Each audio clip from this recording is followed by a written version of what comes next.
ఆంధ్రప్రదేశ్ రాష్ట్రంలో జూలై 1వ తేదీ వృద్ధులకు వికలాంగులకు పెన్షన్లు పెంచి ఇస్తామన్న కూటమి ప్రభుత్వం అధికారంలోకి రాగానే స్వయంగా పెన్షన్ ఇచ్చే కార్యక్రమాన్ని ముఖ్యమంత్రి చంద్రబాబు నాయుడు స్వయంగా అందజేస్తున్నారు.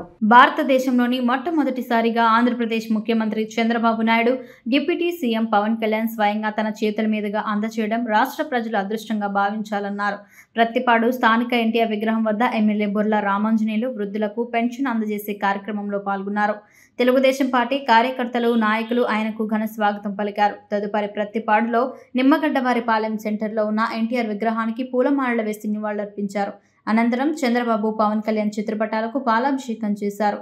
అనంతరం వృద్ధులకు 7,000 రూపాయల పెన్షన్ నగదును అందజేశారు. ఈ సందర్భంగా రామాంజనేయులు మాట్లాడారు.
Segundo!